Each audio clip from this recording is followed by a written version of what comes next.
और बड़ी खबर है, दिल्ली में कुछ बड़ा होने वाला है। दिल्ली में मुस्लिमों का हल्ला बोल है कल।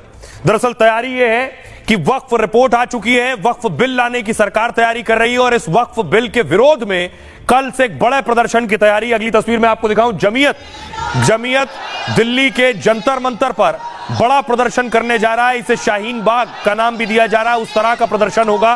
कल से इस प्रदर्शन की तैयारी है जो वक्फ बिल के विरोध में। एक और तस्वीर में आपको दिखाऊं, बाकायदा वक्फ बिल के विरोध में प्रोटेस्ट और प्रदर्शन हो रहा है जगह जगह, अलग अलग शहरों में।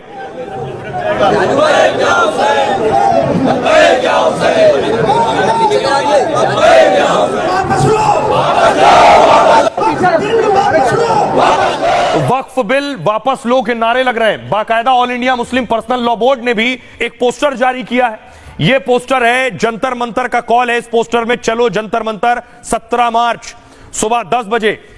अगली तस्वीर देखिए। और इस विरोध और बवाल के बीच बीजेपी के नेता आज एक इफ्तार पार्टी में शामिल होने पहुंचे। ये तस्वीरें मैं आपको दिखा रहा हूं। इस्लामिक सेंटर पहुंचे थे, रमजान चल रहे हैं और इफ्तार था। किरण रिजिजू और दानिश अंसारी इफ्तार पार्टी में गए थे और कल जंतर मंतर पर एक बड़ा हल्ला बोल की तैयारी है।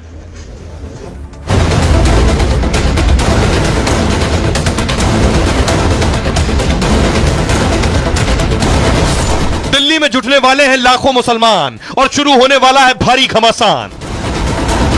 जिस वक्फ बिल को लेकर ओवैसी और इमरान मसूद जैसे नेता सवाल उठाते रहे, नरेंद्र मोदी की सरकार सिर्फ मुसलमानों से नफरत की बुनियाद पर वक्फ का कानून बनाने के लिए बिल को ला रही है। उस बिल पर संसद में बहस होगी तो संसद से कुछ दूर लाखों मुसलमान वक्फ बिल के खिलाफ आवाज बुलंद करेंगे और सरकार पर बिल न लाने का दबाव बनाएंगे। वक्फ पर जो बिल ला रहा है पार्लियामेंट में, पूरी जेपीसी की प्रक्रिया होने के बाद में वो बिल पर हमारे बहुत सारे एतराजात है।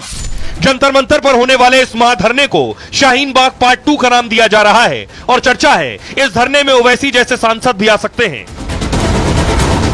अब देखिए क्या तैयारी है जमीयत की, कितने लोग आने की संभावना है और क्यों इसे शाहीन बाग कहा जा रहा है।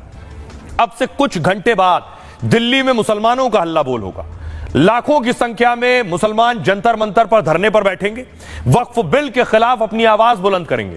दरअसल वक्फ बिल पर जेपीसी की रिपोर्ट तैयार हो चुकी है और इसी सत्र में संसद के दोनों सदनों में पेश करने की तैयारी है। तो संसद भवन से 2 किलोमीटर दूर मुसलमानों का यह भारी बड़ा प्रदर्शन होगा। सीए एनआरसी की तरह सरकार पर दबाव बनाने की कोशिश है। इसकी अगुवाई कर रहा है all India Muslim personal law board. All India Muslim personal law board ने पोस्टर जारी कर मुसलमानों से अपील की है कि बिल के विरोध में बड़ी संख्या में जंतर मंतर पहुंचे।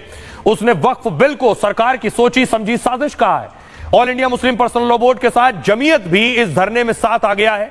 कई और मुस्लिम संगठनों को भी धरने में आने का न्योता दिया गया है। वक्फ बिल के विरोध में यह महाधरना पहले 13 मार्च को होना था, लेकिन होली की छुट्टियों के चलते इसे स्थगित कर दिया गया। 13 से 16 मार्च तक संसद की भी छुट्टी थी, इसलिए इसे टाला गया। पहले इसमें नीतीश और नायडू के सांसदों को भी बुलाना था, लेकिन दोनों दलों के नेताओं ने कोई दिलचस्पी नहीं दिखाई। तो मुस्लिमों के धरने में कई विपक्षी सांसदों को न्योता दिया गया है। मतलब असदुद्दीन ओवैसी, इमरान मसूद जैसे सांसदों को भी बुलाया गया है। अफजाल अंसारी, जियाउर रहमान बर्क को भी न्योता दिया गया है। हालांकि यह साफ नहीं है कि कौन से सांसद धरने में जाएंगे। आइए आपको सुनवाता हूं इस धरने से पहले क्या कह रहे हैं सियासतदान।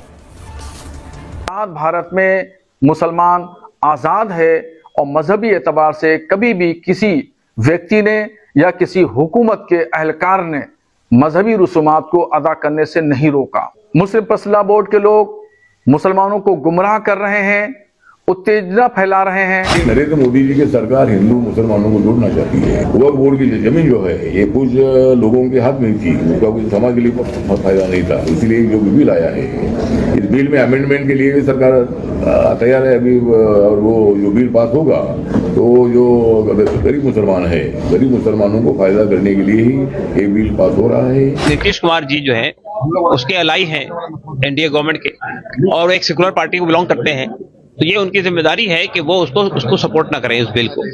अगर वो सपोर्ट नहीं करेंगे तो उससे उनकी एक सेकुलर छवि बाकी रहेगी। जमहूरी पार्टियां जो दस्तूर के खिलाफ हैं वो इस पर लगी हुई हैं कि खास तरीके पर मुस्लिम अक़लियत को यहाँ आज़ादी के साथ मजहब पर भरोसा करते हुए जिंदा न रहने दिया जाए। कि केवल लोगों को भ्रमित करने के लिए, लोगों को कैसे भी डाइवर्ट किया जाए, ये सारी चीजें लेकर आ रहे हैं।